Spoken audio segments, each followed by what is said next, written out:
O Uno sempre foi conhecido por ser um carro barato, robusto e econômico, mas será que ele é realmente tão econômico assim? E a pergunta que não quer calar, o Fiat Uno vai sair de linha? Fica aí que depois da vinheta eu te conto tudo.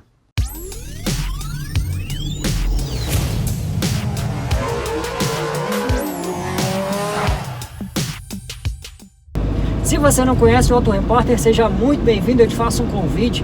Clica no botãozinho inscrever-se aqui embaixo desse vídeo e ativa também o sininho das notificações. Não esquece de deixar aquele like. Agora vamos lá que eu vou te mostrar todos os detalhes do Uno Attractive 2021.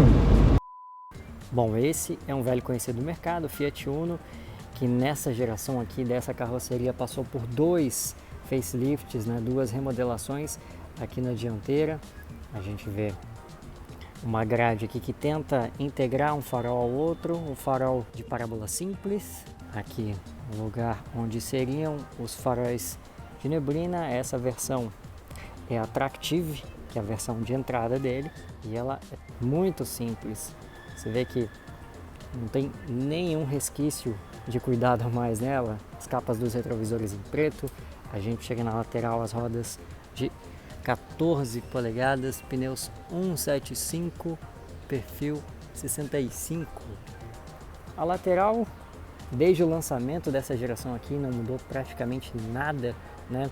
Apenas ali na parte do paralama, já que a lanterna mudou um pouquinho, passou a avançar um pouco mais em direção à lateral. E também aqui na lanterna traseira, que tem esse design aqui com vários quadradinhos dentro dela. A alusão aí ao Uno, que inaugurou lá em 2010 com essa geração aqui, o que a Fiat chamava de Round Square. A gente vai ver no carro super simples, nenhuma novidade nele, e eu vou mostrar ele por dentro. A gente vai começando pelas portas. O acabamento das portas tem até um tecidinho aqui, ó, nessa parte onde você descansa o braço, mas o resto é tudo em plástico. A gente vê umas rebarbas aqui, outras rebarbas aqui nessa parte do acabamento de portas, os retrovisores com acionamento aqui, ajuste manual, os botões dos vidros elétricos, que já vou falar um pouquinho mais deles. Enfim, aqui a gente vai mostrando os bancos que a partir de um certo ponto deixaram de ter os encostos de cabeça integrados aqui no encosto de costas, né? O que ajudou aí, aumentou um pouquinho o custo, mas sem dúvida deixou mais amigável o ajuste, já que lá em 2010 os encostos de cabeça faziam parte dos encostos de costa, formando uma peça única. A gente vê aqui um tecido com as costuras em branco, predominantemente preto, uns detalhes aqui na parte central do encosto e também do assento. Eu confesso que eu não curti muito essa estampa aqui, mas aí é algo pessoal, né? Não tem ajuste de altura.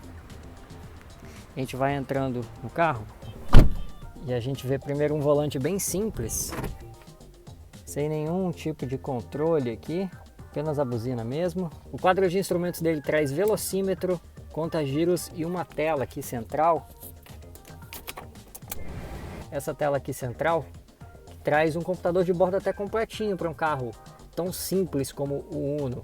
Você vê aqui a média de quilômetros por litro, velocidade média, o tempo de deslocamento, a autonomia, ou seja, quanto ainda dá para rodar sem abastecer. Você vê aí consumo instantâneo, relógio, Trip B.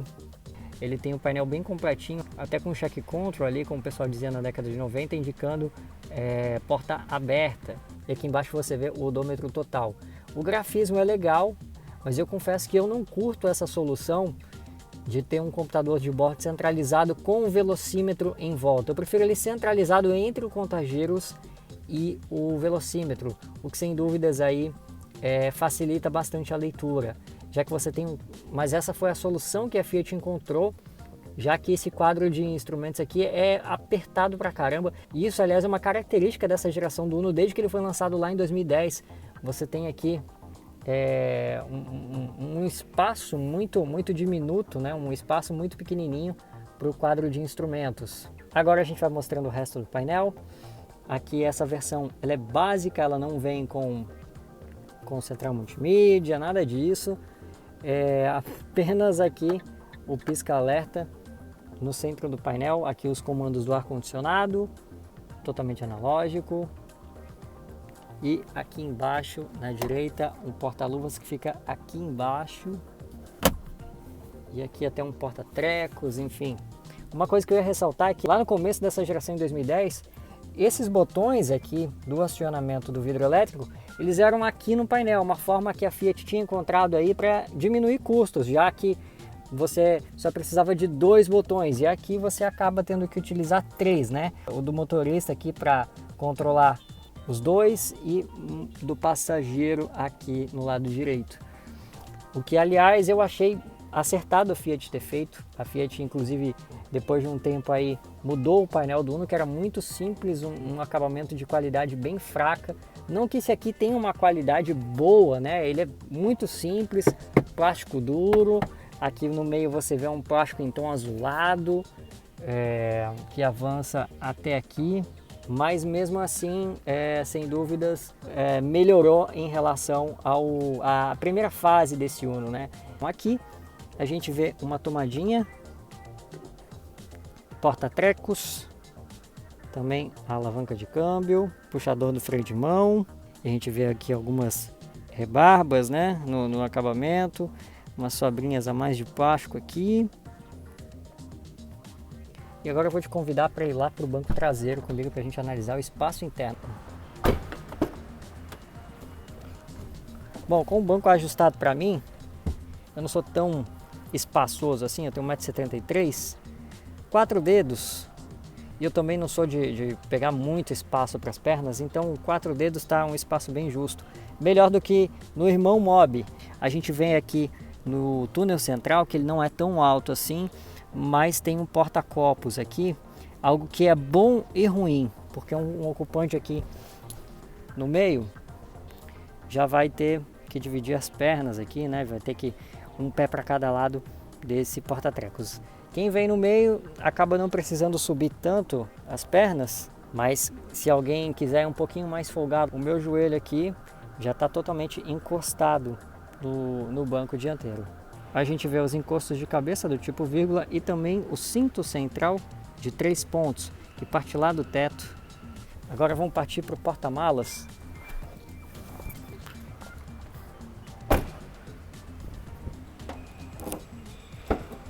Porta-malas, abertura é pela chave, somente pela chave.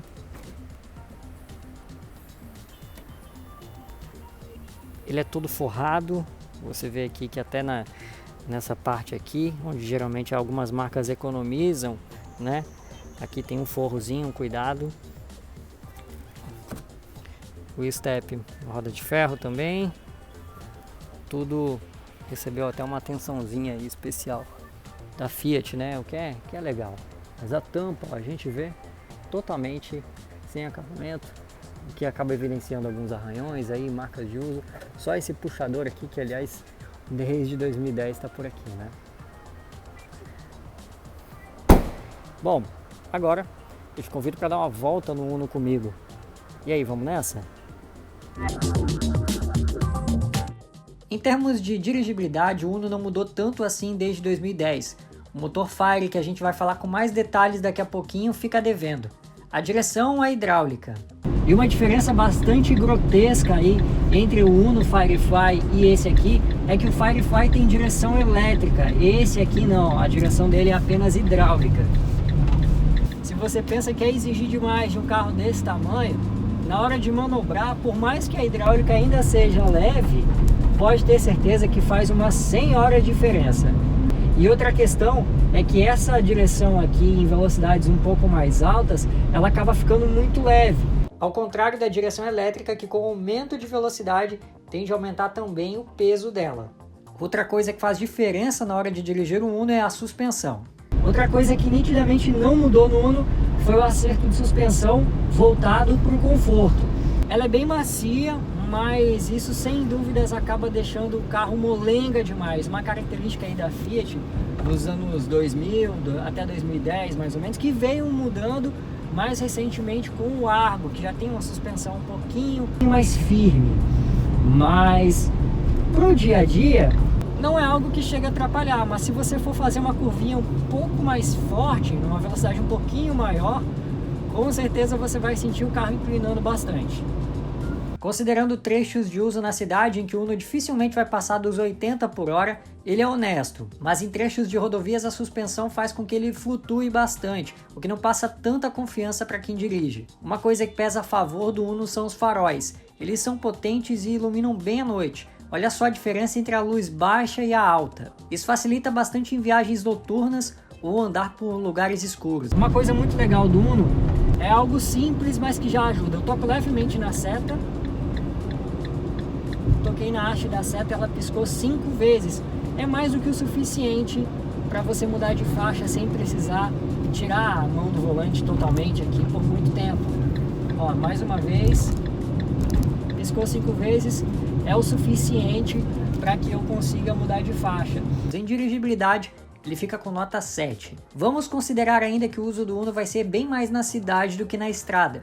Ele é macio, os bancos são até confortáveis para um carro sem luxos. A suspensão deixa o carro bem macio, mas tem mais coisa pesando para o lado negativo. O Uno é um carro simples mesmo, a gente vê isso no acabamento.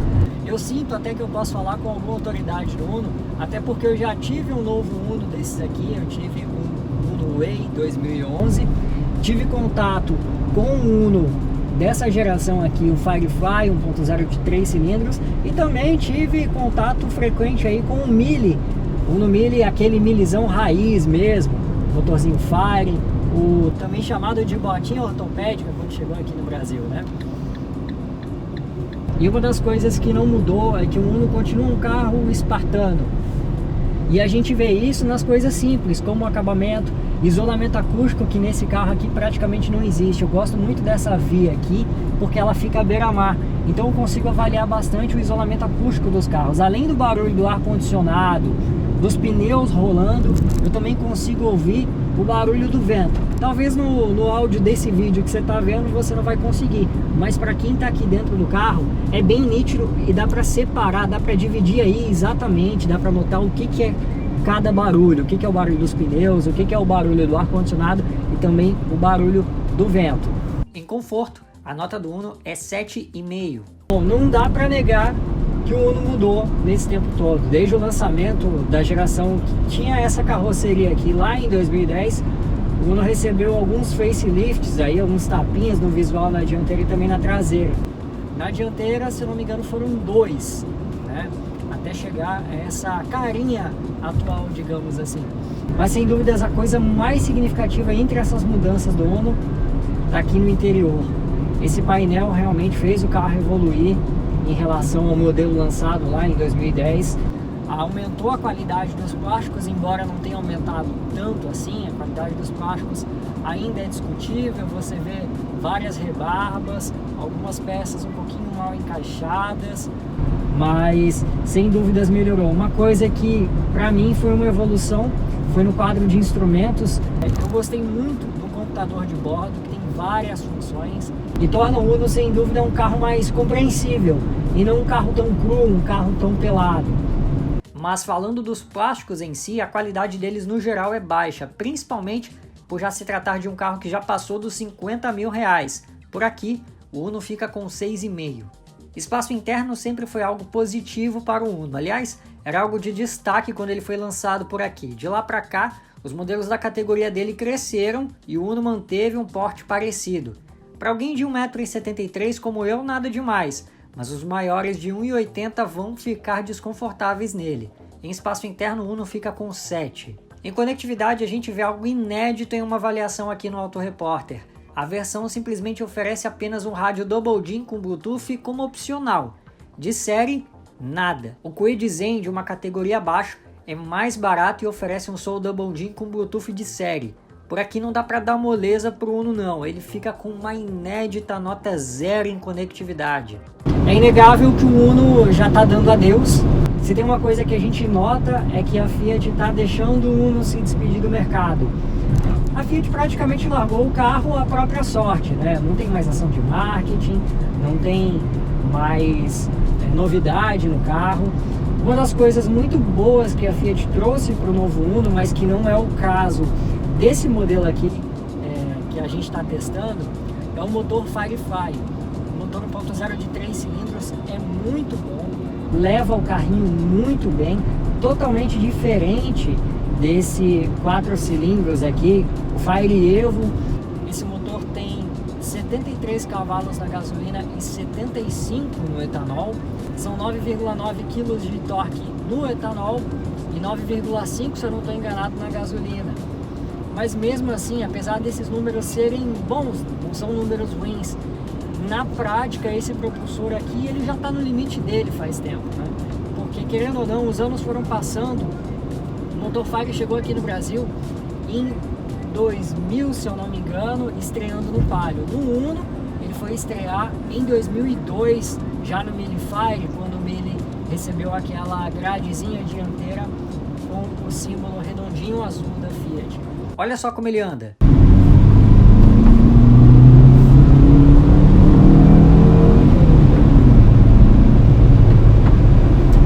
De lá para cá ele virou flex e ganhou algumas alterações. Em desempenho fica com nota 6,5. Consumo sem dúvidas é um dos principais atributos do Uno, até porque é isto que faz com que o modelo ainda seja procurado no mercado.